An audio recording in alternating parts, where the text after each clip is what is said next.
All right, the JEE exam. This is it, right? The final stretch. The pressure is absolutely on.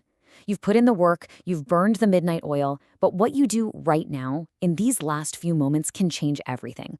So let's do this. Let's crack the code together and find that winning formula. Because here's the thing, and this is so important. Your final score isn't just about what you know. It's about how you play the game. It's a test of strategy, of keeping your cool. It's all about turning that mountain of hard work into the highest possible score. And trust me, that takes a lot more than just knowing the formulas. So that's the million-dollar question, isn't it? The exam is tomorrow. What can you do now that actually moves the needle on your score? And I'm not talking about cramming some new impossible topic. No way. We're talking about real practical strategies that can add solid marks to your final count. Okay, let's dive right in. First up, the JEE final countdown. We're talking about a 3-step plan for your last 24 hours. And let me be clear, this isn't about cramming. It's about optimizing everything you already know and getting your brain into peak performance mode. Now, this plan might look simple, but believe me, it's powerful. Step 1, smart revision. Don't go chasing new stuff. Just focus on high-weightage topics and the formulas you already have down cold. Step 2, strategic practice. Do one last timed paper. Why? To build that mental muscle for the real deal. And step 3, maybe the most important, stay calm. Your brain is your greatest weapon and it works best when it's rested. Seriously, do not skip on sleep. It's a non-negotiable. All right, so you've got your mind prepped, you're feeling good, but then you get into the exam hall and you see it.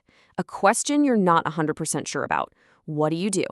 This moment right here is where the game is often won or lost. So let's talk about mastering the art of the smart guess. And let's be super clear about the difference here. Random guessing, that's just a shot in the dark. It's like playing the lottery with your score. You're probably going to lose marks. But smart guessing, that's a whole different ballgame. It's a calculated risk, using logic and elimination to turn the odds way, way in your favor. So how do you do it? Here are 3 killer guessing hacks. First up, dimensional analysis. This is your best friend in physics. If the question's asking for speed, but one of the answers is in, I don't know, kilograms, boom, eliminated. It's that easy. Second, avoiding extremes. You see a list of numbers like 2, 8, 9, and 50?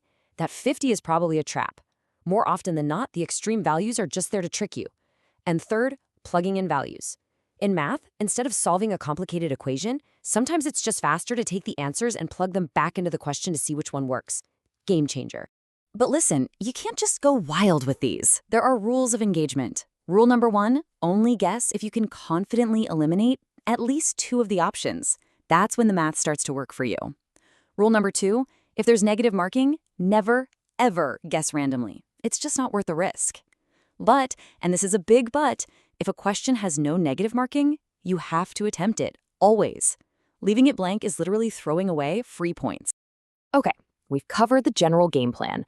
Now let's get into a specific masterclass that can bank you some serious marks. We're talking about high-yield trends, especially in chemistry. There are these little patterns that show up again and again, and if you know the trick, they're basically free points. And I want you to really let this sink in. Vori Classes points out that inorganic chemistry has at least 2 questions that are purely based on these trends. That's 8 marks, just waiting for you to grab them. 8 marks. That can change your rank. That can change your college. See? It's not about memorizing the entire textbook. It's about knowing these little cheat codes. Okay, let's tackle a classic. Atomic radii in the 3D series. You know the one. It's super confusing, full of exceptions. But what if I told you you don't have to memorize it? All you need to remember is a simple shape. We call it the Saucy boat method.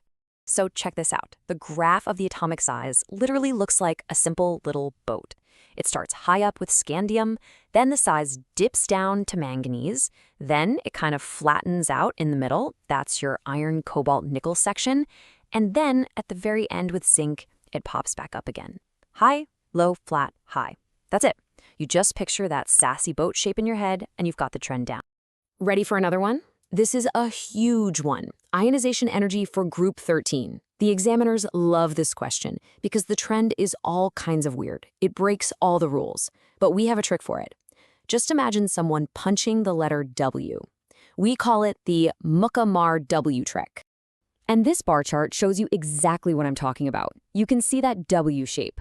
The energy doesn't just go down smoothly. No, it starts high with boron, then it goes all the way down, then back up, then down again. The actual order is nuts: boron, thallium, gallium, aluminum, indium. But you don't need to stress about that long list. Just remember that W shape. It's the perfect visual hook to remember the entire crazy sequence. Okay, deep breath. We've talked about your last-minute prep, the art of smart guessing, and mastering those high-yield trends. So, how do we put this all together? What's the final winning formula? Well, here it is. Think of it like this. The vast majority, say 60%, is your solid revision. That's your foundation. But look at the rest.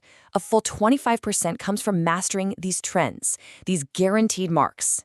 And that last 15%? That's smart guessing. It's the secret sauce that turns "I kinda know this" into "I got the points." You need all three to win. So what does this mean for you right now?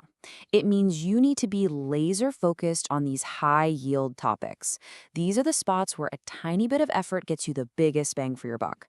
I'm talking modern physics, atomic structure, and those specific facts from the NCERT chemistry books. That's where you should spend your last bit of energy.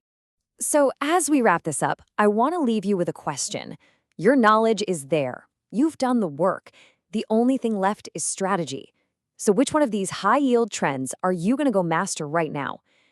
The question isn't, are you ready? It's how are you going to play the game? Now go out there and win it.